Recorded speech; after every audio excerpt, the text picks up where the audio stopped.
ఎవరైనా మన కర్తవ్య పాలనలో మనము భగవంత్ నామ స్మరణలో పని చేసినప్పుడు ఎట్లా అంటే ఎక్కువ పూజలు చేసిన వాడికి ఏ పూజని చెయ్యని వాడికి కూడా ఒకే ఫలితం, ఒకే రకమైన మోక్షం ఇస్తాడంట భగవంతుడు.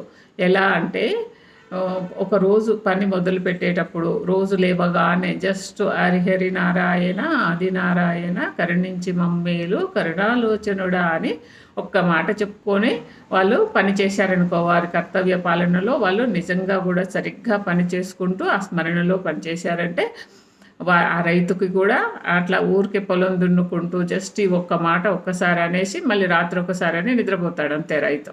ఆయనకు అంతే మోక్షం వస్తుంది.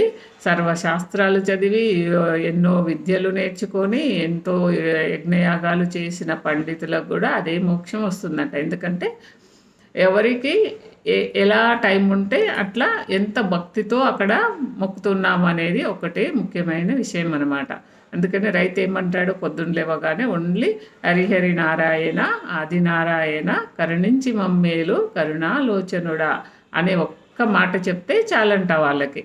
పండితులకైతే టైం ఎక్కువ ఉంటుంది, వాడు చదువుకోవడానికి చాలా తెలుసు కాబట్టి వాళ్ళకు అంతే రకమైన పూజ చేయాలి. ఈ రైతుకు మాత్రం ఎంత ఎక్కువసేపు ఎక్కువ టైము భగవంతుడి కోసం కేటాయించకపోయినా ఆ ఒక్క మాట అంటే భగవంతుడిని తలుసుకొని పని చేయాలన్నమాట. అప్పుడు వీళ్ళకు ఒకే రకమైన ఫలితం వస్తుంది. కానీ భగవంతుని అయితే ఎవరైనా సరే తలుచుకోవాలి.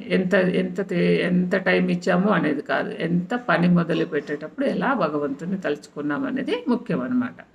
ఓకేనా? మనం కూడా ఏం చేసినా కూడా మనం భగవంతుని తలుసుకొని భగవంతుడి స్మరణలో మనం పని చేస్తూ ఉంటే, చదువుకునేటప్పుడు కానీ ఏం చేస్తున్నా కూడా మనం భగవంతుని తలుసుకొని చేస్తే మనకు మంచి చదువు వస్తుంది. ఓకేనా?